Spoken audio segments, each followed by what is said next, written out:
And joining us now with this week's Look at Sports is the newest member of the headliner team, Jess Burton. Welcome, Jess. Hi, John.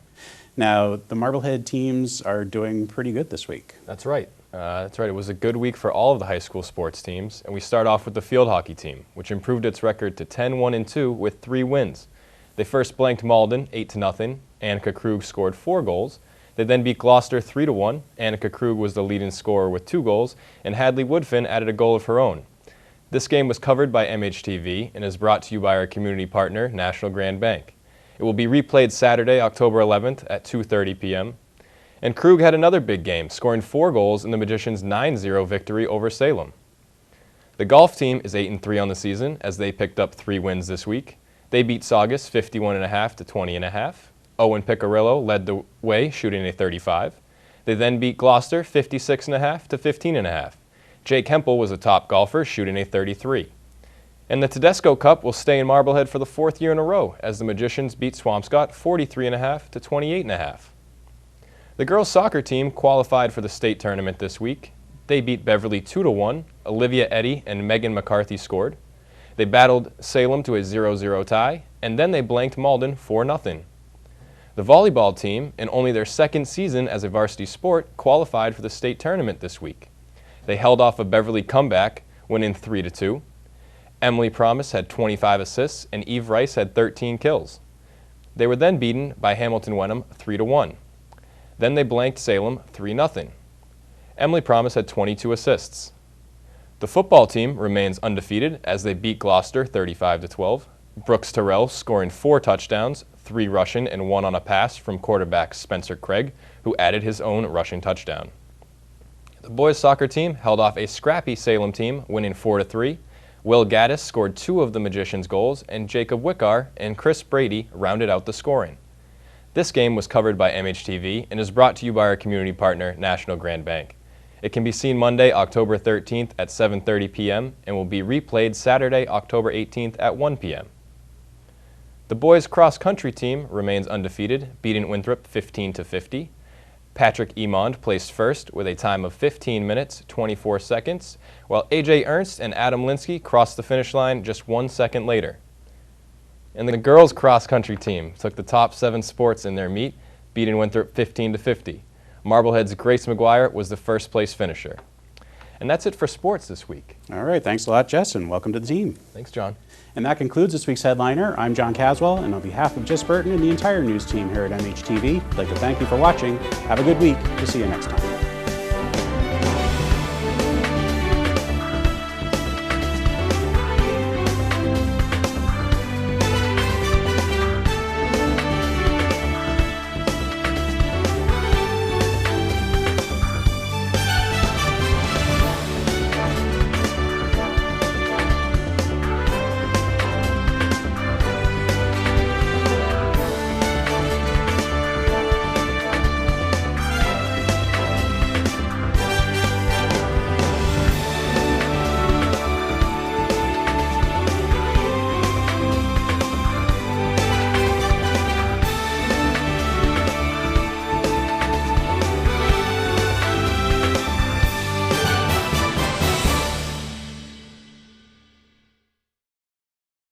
Joining me now with this week's Look at Sports is Jess Burton. And Jess, it was another successful week for the Magicians. That's right, John. It really was.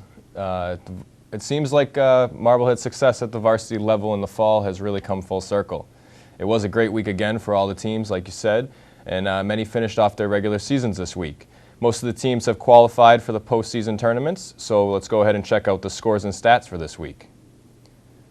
The golf team split a pair of matches this week, moving on to 9-4 on the year. They picked up the loss against Peabody 38-34, but then found their stroke in the final match of the year against Saugus, squeezing out a close one.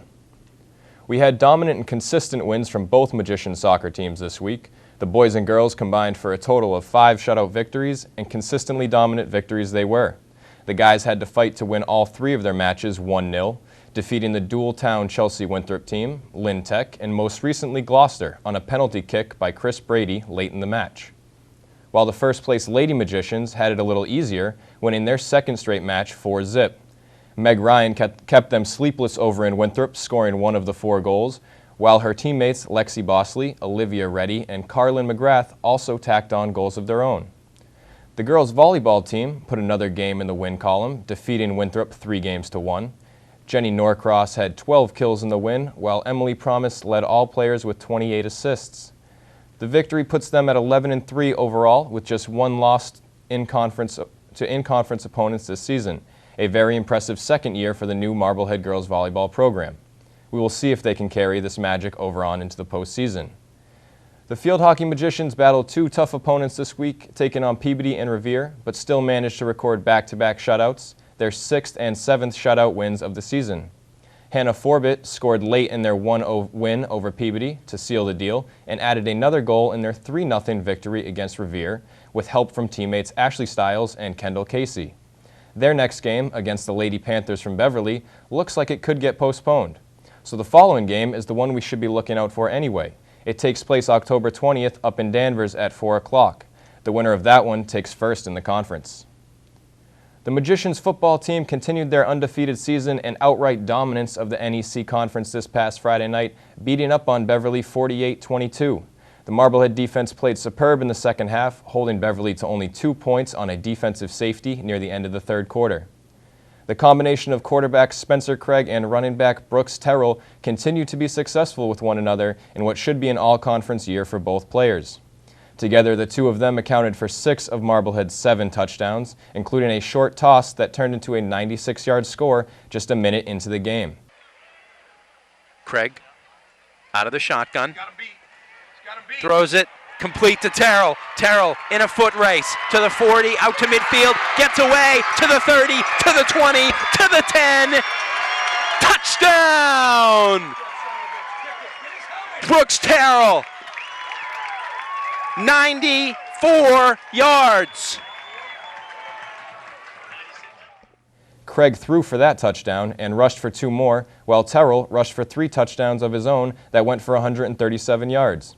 That was just a fraction of his total 231 scoring yards on the night, including that 96-yard reception. The game was covered by MHTV and is brought to you by our community partner, National Grand Bank. It will be replayed Saturday, October 18th at 2:30 p.m. With all that running he and the rest of the team did, Terrell and company get a well-deserved week off to rest their feet. This is the bye week for Marblehead before they finish off the regular season against a subpar Lynn English squad who is just 1-4 overall on the season. Marblehead, who has defeated their opponents by an average of 23 points on the road this fall, will be looking to lock up the NEC North and be awarded a first-round home playoff game as the MIAA playoffs are set to kick off on Halloween night. Both the boys and the girls cross-country team took care of Swampscott. The boys hustled their way to their second straight 15-50 victory. A.J. Ernst set a new course record with a lightning-fast time of 15 minutes and 44 seconds.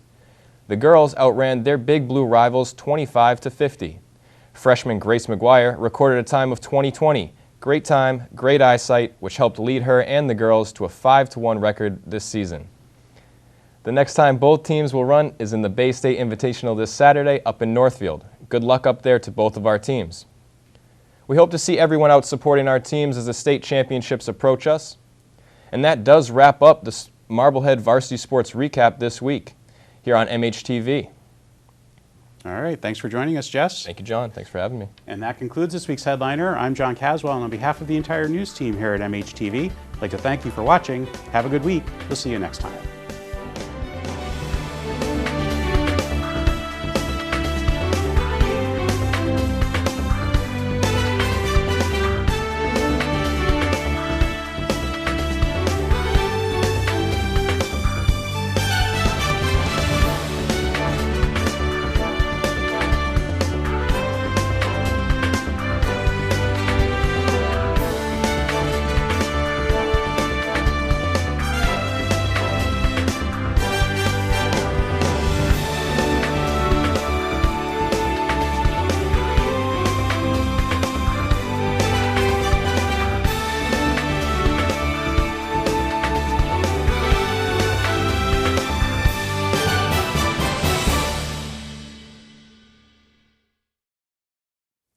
And joining us now with this week's Look at Sports is Jess Burton. Welcome, Jess. Thanks, John. Thanks for having me once again.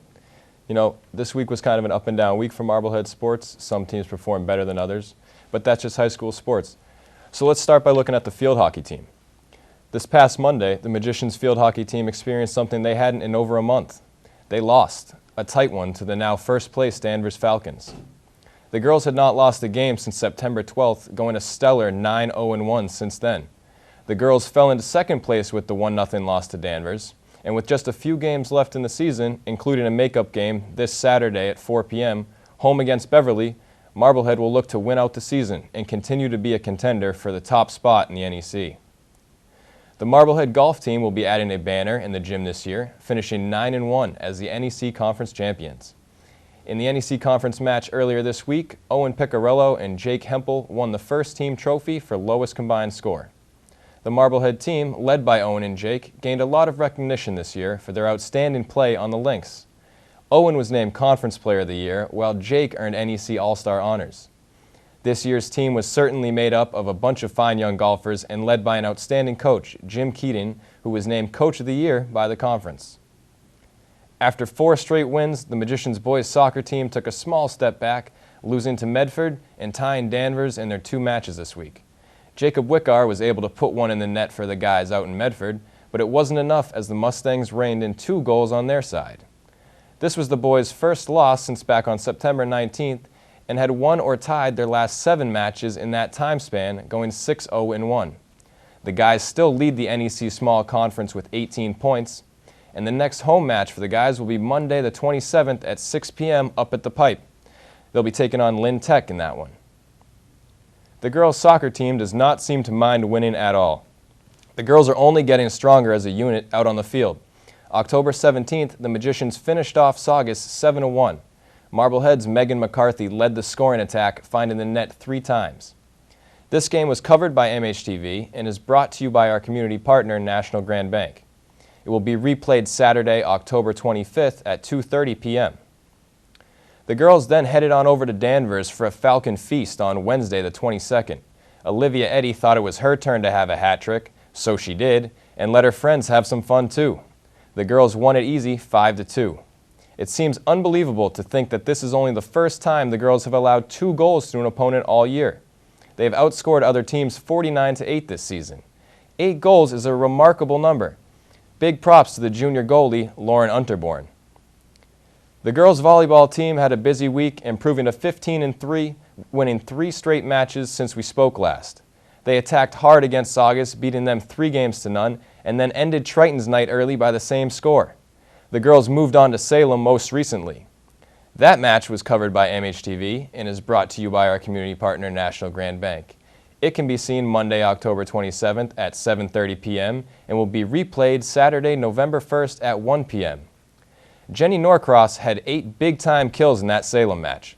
And I'll tell you, her return is not something you want to be on the opposite end of. She can really send the ball back quick. And we will round things up this week with the boys cross-country team, who wanted to take a little run by the water, so they took a day trip out to Falmouth to place 3rd in Division II in the 4th annual Bob McIntyre Twilight Cross Country Meet. We got the 3, the 2, and the 4 covered, so where's the 1? AJ's got it. AJ Ernst finished 1st overall in the race with a flash-like time of 16:01.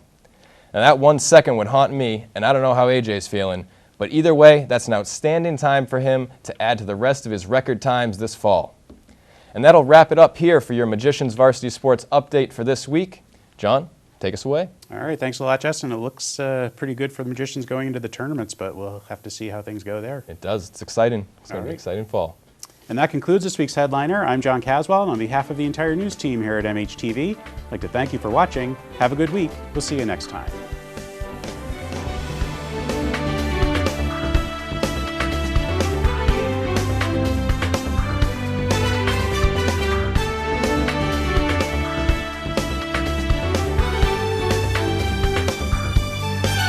Thank you for supporting live music here in Marblehead.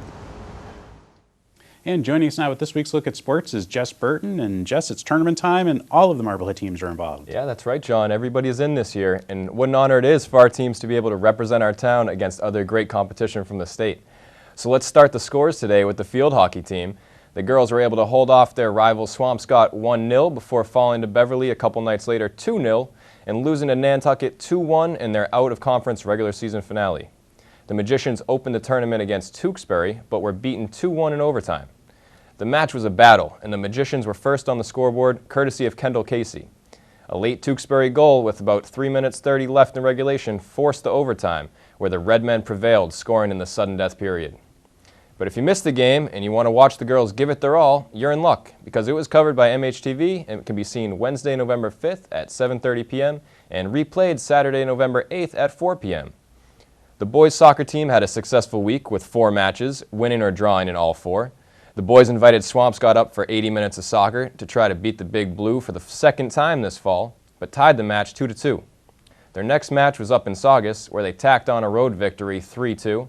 And then the pesky Lynn Tech Tigers were next on the schedule for the Magicians, October 27th. Marblehead, though, was able to squeeze out a victory 1-0. In the most recent match, a rescheduled game from earlier in the month, the Magicians tied the Beverly Panthers 0-0. To a spectator, it must look like the girls' volleyball team has been playing together for years.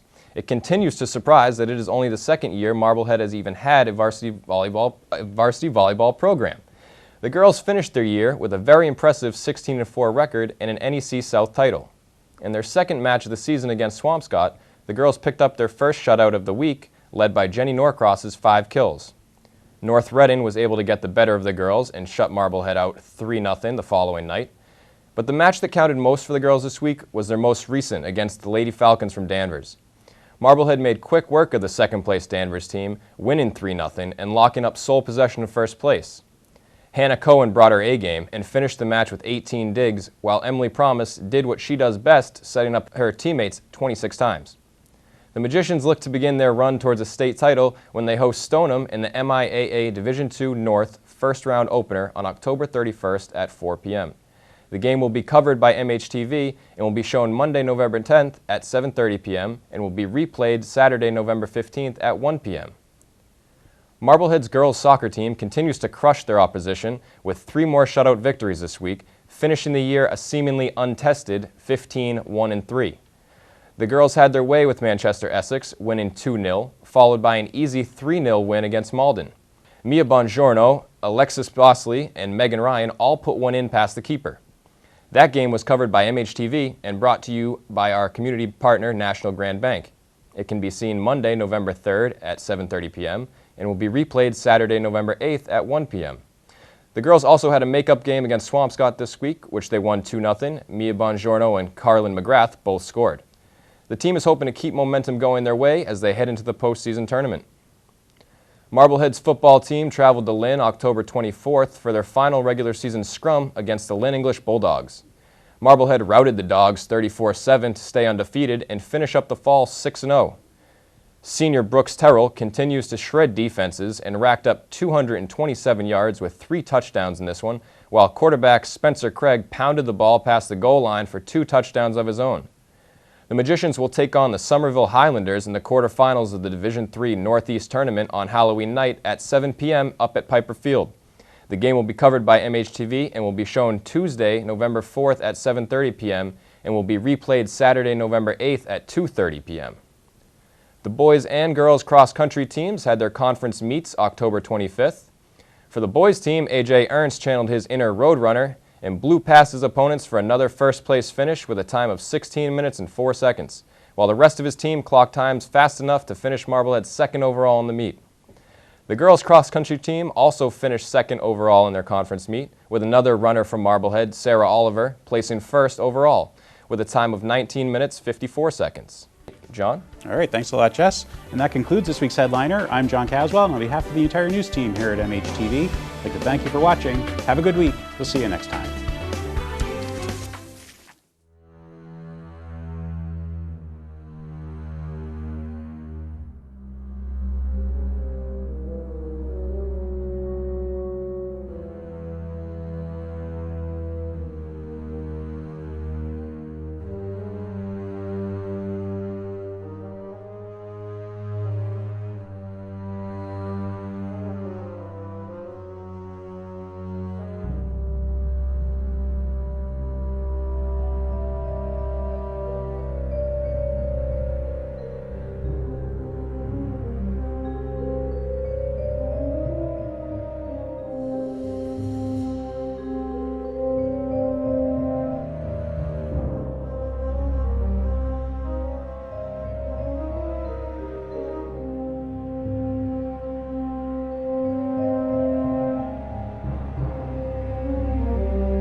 And joining us now with this week's look at sports is Jess Burton. And Jess, we're in week 1 of the tournament season. How are things going? Everything's going great, John. You know, it's a really successful week for all the teams. 3 of the 4 teams were in action this week, and they were able to pick up wins. And the one loss, which was the second-year volleyball team, was down to the wire. And that's all a coach can really ask for. The girls left it all out there on the court, and unfortunately the season came to a disappointing end. The girls lost their first-round tournament match against Stoneham, a heartbreaking 3-2. Up 2-0 going into the third game, the girls looked like they had a victory locked up. But Stoneham jumped out to an early lead in the third game, and Marblehead struggled to string together points to get back in it. The Magicians went back and forth exchanging points with Stoneham's tough front line in the decisive 5th game, only to come up a little short. If you couldn't make the game and want to watch the girls duke it out with Stoneham, MHTV will be showing the contest Monday, November 10th at 7:30 p.m., and then again Saturday, November 15th at 1 p.m. If you do watch, keep an eye out for Jenny Norcross and Emily Promise, who had strong performances all season long.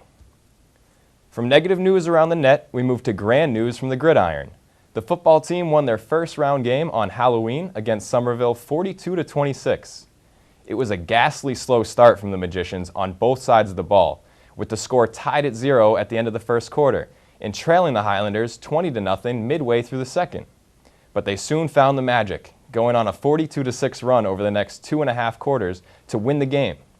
If you decided to stay inside, warm, and binging on candy, and miss the Magicians' win over Somerville, we're going to have the full broadcast right here on MHTV Saturday, November 8th at 2:30 p.m. Marblehead's big 3, Spencer Craig, Brooks Terrell, and Will Millett, accounted for all 42 of the Magician points in the game. Craig had 5 touchdowns on his stat line, rushing for 2, while connecting with Millett through the air for the other 3. Terrell added 195 yards rushing with 1 touchdown, which could be considered a quiet night for him with the numbers he's put up this year. It's really unique to have a triple threat offense like ours on a high school football team. We've got Craig, a good leader that makes smart decisions under pressure. We've got Terrell, who just dominates defenders once he gets to the second level of the defense. And then there's Millett, a strong wideout who isn't afraid to streak down the middle of the field and turn his head back towards the quarterback to make the tough catches. Next up, our high-powered offense will try to continue their success Friday, November 7th at 7 p.m. up at Piper Field in the Division III Northeast semifinal matchup against a tough Tewksbury defense that has only given up double-digit points to opposing offenses twice this year in 7 games. We hope everyone will come out to support the squad, but if you can't make it, you can catch the Tewksbury game when it's replayed on MHTV Tuesday, November 11th at 7:30 p.m. and Saturday, November 15th at 2:30 p.m. If you've watched any of the girls' soccer games this season, then you've probably learned a lot about our athletes. We've learned that Mia Bongiorno, Olivia Eddy, and Megan McCarthy are all-star forwards. We've learned that Lauren Unterborn seems to have a phobia of allowing goals. But on November 3rd, they taught us that magic indeed is more powerful than witchcraft. The Magicians composed an enchanted victory against Salem, 4-0 in their opening round tournament game. Megan McCarthy made the ball appear in the net twice, once off a corner kick and once on a breakaway, while Alexis Bosley and Elise Joyce each conjured up a goal as well. If you missed the clash between the Magicians and Witches, MHTV will be airing all the excitement Thursday, November 13th at 7:30 and again Saturday, November 15th at 4 o'clock. We'll see if the girls have some more magic left in their next playoff match home against North Andover on Friday, November 7th. If you didn't make the game but want to watch, we'll replay it for you right here on MHTV Monday, November 17th at 7:30 p.m. and Saturday, November 22nd at 1. Trying to keep stride with the girls, the boys' soccer team continued their success in the second half of the season, winning their Division III first-round match over Greater Lawrence 5-1. Second-team NEC All-Star Jacob Wickar led the Magicians with 2 goals, while teammate Will Gaddis and fellow All-Stars, second-teamer Liam Healy and first-team All-Star Chris Brady rounded out the goal scoring, tacking on 1 goal apiece. Weather permitting, the guys' next tournament match is Thursday, November 6th in Tewksbury. We at MHTV would like to congratulate all of this year's Conference All-Stars. It's been a great fall season for our student athletes, and it's not over yet. Lots of sports still to be played, and hopefully lots to talk about right here on Headliner. John? All right, thanks a lot, Jess. It's really an exciting time of year. That it is. And that concludes this week's Headliner. I'm John Caswell, and on behalf of the entire news team here at MHTV, I'd like to thank you for watching. Have a good week. We'll see you next time.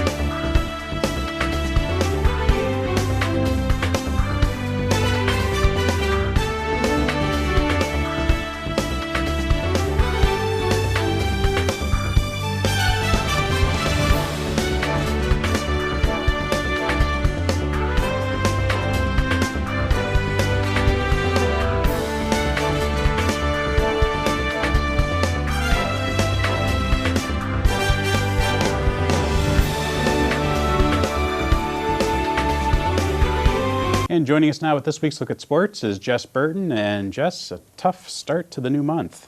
Yeah, it is, John. It really was. It's always tougher to win in November. It gets colder, the conditions get less attractive to play in, and the competition gets better and unfamiliar.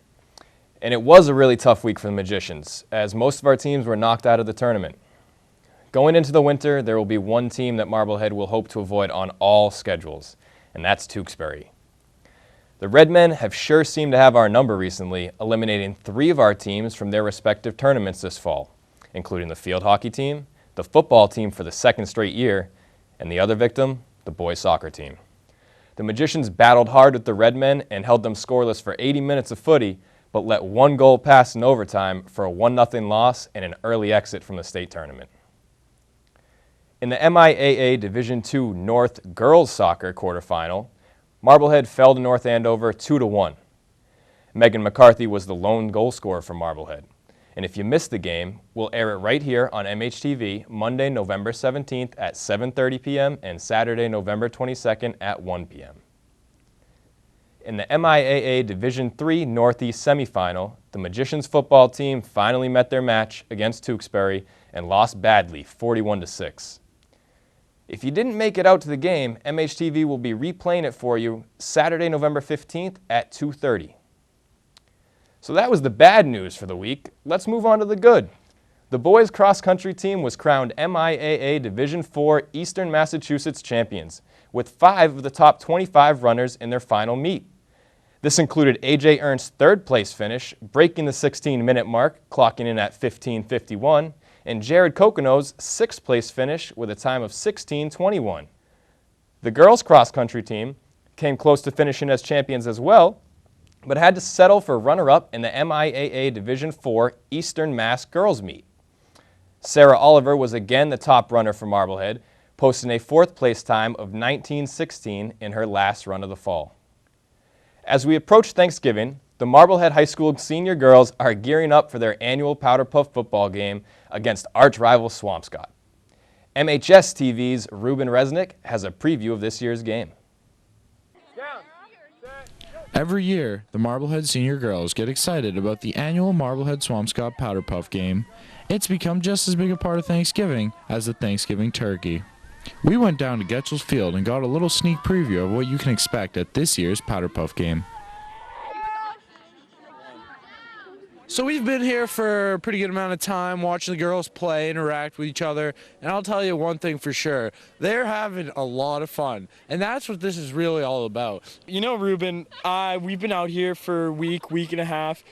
I haven't seen one girl pout at all. I've seen everyone's all fired up. You know, that's like what we like to see out here. We got some chants going. We got the energy high.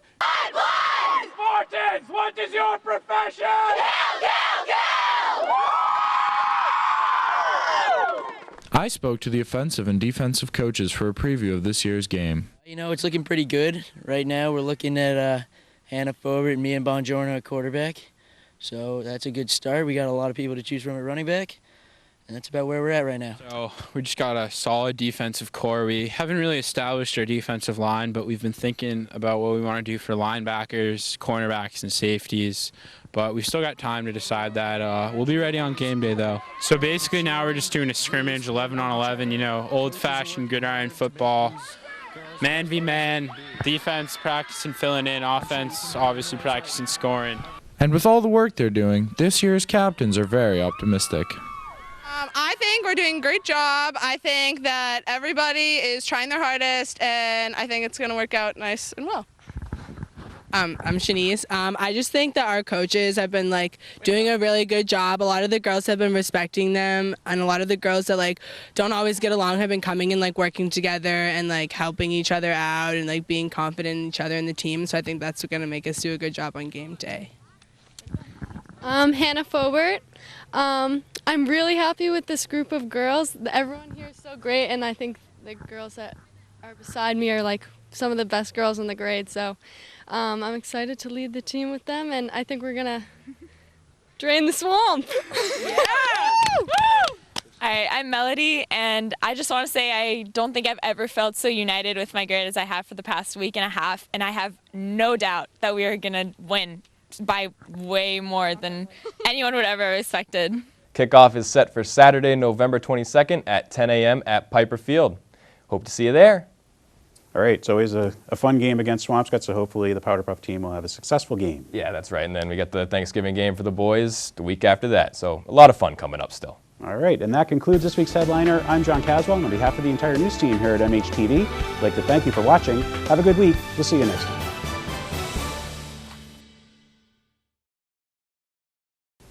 And joining us now with this week's Look at Sports is Jess Burton. And Jess, the big game is coming up. That's right. The big game and Thanksgiving are coming up this Thursday, and that guarantees a few things. Family and friends will be gathering to give thanks and feast on plentiful meals of turkey, stuffing, cranberry sauce. But before all that begins, and before the tryptophan forces an afternoon nap, something else will take place. Something that can set the mood for the whole day. The Marblehead Swampscott football game. A lot of people don't know that the first ever Thanksgiving game between our neighboring towns ended in a 0-0 tie, sparking a rivalry now over 100 years old. Surprisingly, with so many Thanksgiving games played between the two, the record of winners is about even throughout its history. Since 2004, Marblehead is 4-6 on Thanksgiving Day, but have won 3 of the last 5 years, including a big win at home last year, 51-13. However, the Magicians have not won a Thanksgiving game at Swampscott since the 2006-2007 season, which is a game that's still talked about. Marblehead won that one just 6-0 thanks to an interception return for a touchdown by my good friend Sam Perlow. This year is destined to be another epic match. Marblehead has been a strong team all season, while a late September loss to the Magicians seemed to spark something in the Big Blue. They put together a 4-game win streak after that loss and continued to improve immensely as the season finished up. This Thursday in the Swamp, classmates old and young will gather in red and black or blue and white to cheer for their team from one side of the other of Bloxage Field. Coming off their most recent win against Beverly, Marblehead will look to finish the season with a win against their rivals. I spoke with Coach Redloff and the Magician captains to find out how they plan to win on Turkey Day. Well, we changed the way we practiced last year. That we put, we used to do an offensive day and a defensive day, and what that would do with being a Friday night team, and you usually start practice. We don't practice on Sunday, so you're only getting 2.5 practices in on offense. And to execute the offense the way that we've been doing it in the last couple of years, we found that it's better off to practice offense every day. So every day the kids have an offensive individual period, an offensive group period, an offensive passing shell. So everything is repetition, in football. So the kids are getting a ton of reps. They're getting to run the plays, at the beginning of practice and at the end of practice. And we just increased the amount of repetitions they get running every play. And I think that's had probably a lot to do with it. And then we've been fortunate to have some very good players also. So that repetition and combining the practices, or separating the days of practices, does that help the defensive side of the ball as well? Well, it's interesting. Yes and no. And I've always been more of a defensive guy, and what we've done is the same thing on defense. So I thought we got a lot better last year on defense. This year we have a lot more younger players.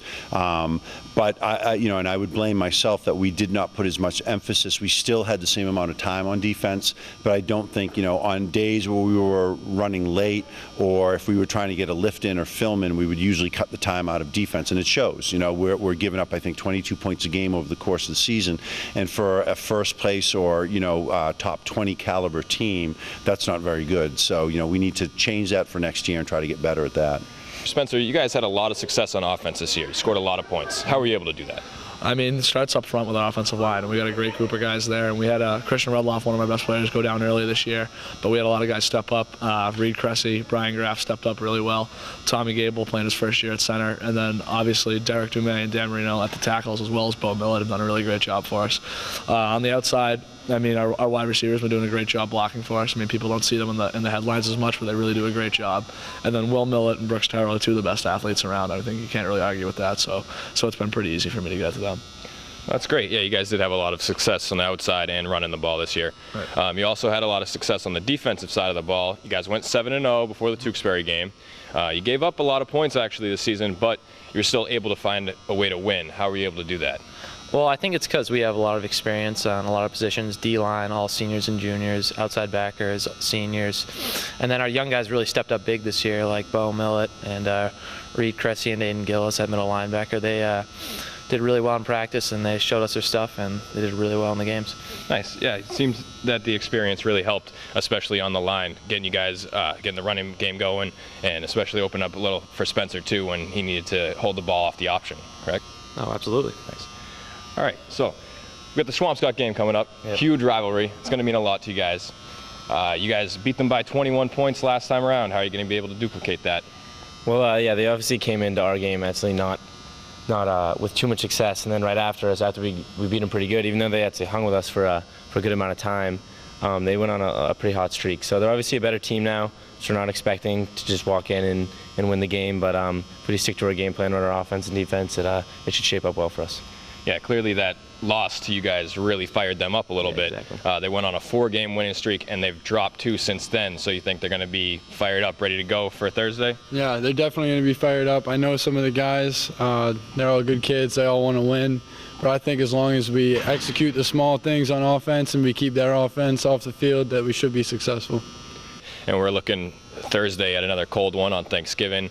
You just said Swampscott played you in man on your spread offense. Are you looking to take some shots downfield and duplicate that 56 points you put up against them earlier? Well, it depends. They were very aggressive. They've played us very aggressively the last couple of years. They have a new defensive coordinator this year, Tom Tone, who came over from Methuen. We got a chance to see what he was going to do against us in that last game, and they had a very effective.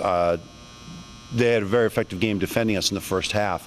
But we got a chance to see what he did and what he's done against other spread teams this past season, most notably Linfield and Triton the last 2 games. And, they've struggled against the pass and the run, but yet they're up for the challenge. They have the kids that can perform. Both of those teams are very good teams. Linfield hasn't lost a game this year, and Triton was 7-3 on the season. So I think they're going to mix it up a little bit. Their defense mirrors a lot of the things that we've done in the last couple of years. Movement on the line, some different looks, but mostly we'll see a 4-man front from them. And I think they'll play some zone and some man coverages, so they get their blitz packages in there. In that last defeat that you guys had, you beat them pretty good, beat them by 3 touchdowns, but then they went on that 4-game winning streak after that. So your defeat of them clearly sparked something inside. And Thanksgiving's always a game that they're going to get fired up for. Do you expect to see real hard-nosed defense and just have them really come out hard this week? Yeah, I was the first person to say, I remember I talked to Dan Bauer in the beginning of the season, and I saw Swampscott play St. Mary's. And I had said to him then, I said, Dan, this is a team that is going to get better. This is a team that's going to surprise somebody and win some games. And I didn't realize how good they were going to get, and that's exactly what happened over the course of the season. Dembowski's still one of the best coaches in Massachusetts, high school football, and he's able to take sometimes, players that are not so great in the beginning of the season and turn them into a very good team, and that's what he's done this year. He didn't have a lot to work with, and some of those kids, the Faya kid, number 44, has been unbelievable when he's healthy. I think the quarterback has, no one has improved as much as he could. Devin Conroy was not a very good thrower in the beginning of the season, and now he's completing both short, medium, and long passes. So they're very formidable. They've gotten better every single week. If you look at their schedule, they've just played some very, very good teams. They've played, as a matter of fact, record-wise, they've probably played some better teams than we have, with the exception of Tewksbury. So, it's going to be a close game. It's at Swampscott. Those kids have a lot of pride. They're very well coached. I don't foresee the game being a blowout by any means. Yeah, it's always tough on Thanksgiving when everybody gets psyched up, then work up a good appetite before sit down with the family. So good luck on Thursday, Coach. Appreciate the interview. Thank you very much. A group of fans who always look forward to the big Thanksgiving Day game are the members of the Magicians Gridiron Club. MHTV's John Caswell spoke with club president Evan Harris about the club and its annual Old Timers Night, which brings Marblehead and Swampscott alumni together to reminisce about their battles on the field. The Old Timers Banquet is put on the Monday just before Thanksgiving every year, and it's put on by both the Marblehead and Swampscott Gridiron Club. And each year we alternate who hosts it. This year Swampscott will be hosting the dinner, and we start by, it's a great time actually for all the old players to come back and reminisce of their days, and the one time that you can kind of remember your glory days, and and reminisce with other guys from both teams. It always is a great meal. The Gary does a great job putting on this event with us, and it's something that guys from both towns really look forward to every year. So it's a great event. You get players from as far back as the late 40s, early 50s. Yeah, we have there's a few real old timers there. I suppose once you graduate, you're considered an old timer. But yes, we have a few guys, some of the guys like John Larkin, an old time Marblehead guy that was just a great football player in high school, and he's there every year. And there's people that travel down from distances to show up and come to this. So it's great to break bread with the guys you played against, and also guys that you followed on the team, and some that you looked up to when you were in high school. So it's a lot of fun. And there are always a lot of good stories that are being spread around. Oh, there's always lots of good stories, and some of them are just that, stories. But yeah, there's a lot of reminiscing, and it's fun to look back, and it's fun to enjoy an evening with guys you played with and guys you played against. And it's about the family of football, really, and that's how we look at it in the Gridiron Club. As the guy I took over for, S.O. Haynes, would always say, it's family, and it's about taking care of your family and being with your family, and the fraternity of football players that played at Marblehead get to come together and be a family. All right. Anything else you wanted to bring up? No, that's it, John. Great. Good luck to Marblehead, and Swampscott both. We hope it's a great game, and no one gets hurt, and happy Thanksgiving to everybody. The Thanksgiving Day game means something different to everyone, but is particularly special to the senior class. I got a chance to ask the Marblehead seniors on the team what the rivalry and game means to them. Let's take a look. How's it going? This is Hunter Walsh on the Marblehead Magicians football team, number 53. On defensive lineman. What does the Marblehead Swampscott football game mean to me is, as first year playing for the Marblehead Magicians, it's about pride. That's a big thing right there, and hope to finish the year strong. It's Brooks Terrell, the running back, and Swampscott, the Thanksgiving game obviously means a lot to me, growing up with it and always going to it as a kid, and over the past few years it's been an awesome game to finish off a great rivalry. My name is Derek DeMay, number 79, the Marblehead football team, offensive, defensive lineman. And the Marblehead Swampscott Thanksgiving game means a lot to me. Means a lot to the town especially, and it really makes the turkey taste better when you win. I'm Will Millett, tight end, outside linebacker, and long snapper. And the Thanksgiving game means a lot to me, growing up with it, always coming to the games. And now we get to play Swampscott twice a year and get the W. Christian Rudloff, number 51 lineman. The Thanksgiving Day game means to me a lot. You know, the rivalry's been going around for a while, and hopefully we can get the win. Hi, I'm Brett Bile. I'm a wide receiver and a cornerback, and Thanksgiving Day game means a lot to me. I've played football my whole life, and to beat Swampscott twice in 1 year would be amazing. Tommy Gable, number 75. I'm a center and defensive end. Thanksgiving Day game is important to me because it's the last game of the season. It's a chance for us to leave our legacy behind and remember it as a team as a whole. Justin Consigli, number 59, offensive line and defensive line. Thanksgiving means a lot to me because it's just a big game all around. We've been growing up with it, lots of fans, great football, and a chance to beat Swampscott twice in 1 year once again. Hi, I'm Tyler Bile, number 8. I play safety and receiver, and Thanksgiving means a lot to me because it's a chance to get 10 wins, and so many people before us played in the game. So, I'm Aiden Caldwell, I'm number 35. I play cornerback and receiver. And the Thanksgiving Day game means a lot to me because you look up to it since when you're a kid playing youth football, and for some of us it's the last game we'll ever play in, so very important game. I'm Eli Smith. I'm number 32. I play receiver and corner. And the Marblehead Swampscott game means a lot to me. It means a lot to all the people in Marblehead. And going out this season with a win over our rivals would just be awesome. Hi, I'm Jack McDonough. I am number 60. I am an offensive guard, defensive tackle. And Thanksgiving Day game is all about a good old-fashioned rivalry. I'm Alex Myers, number 31, running back and outside linebacker. Thanksgiving means a lot to me in that it gives me the chance to be a part of a 100-year-old tradition, and I can't remember the last time Marblehead beat Swampscott in Swampscott, so hopefully we can reverse that streak. Hi, I'm Dan Marino, offensive line, defensive tackle, number 56. The Swampscott-Marblehead rivalry means a lot to me since one of my parents is from Marblehead and one of them is from Swampscott, and it's always a lot of fun every year. It's been such a great tradition. It's always been the biggest game of our season ever since I've been in high school. I'm Spencer Craig, number 3, outside linebacker and quarterback, and it's a great game. I mean, it's got a lot of history involved, and obviously we love to win it every year. It's personal. It's also going to be the last game we ever play together, so we're all really excited about it. My name is Robert Hill. I'm number 7. I'm a senior and a wide receiver. The game's really important to me because it's a tradition that's been going on for a long time.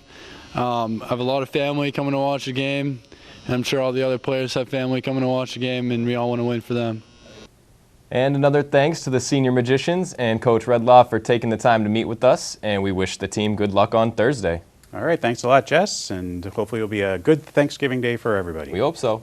And that concludes this week's Headliner. I'm John Caswell, and on behalf of the entire news team here at MHTV, I'd like to thank you for watching. Have a good week. We'll see you next time.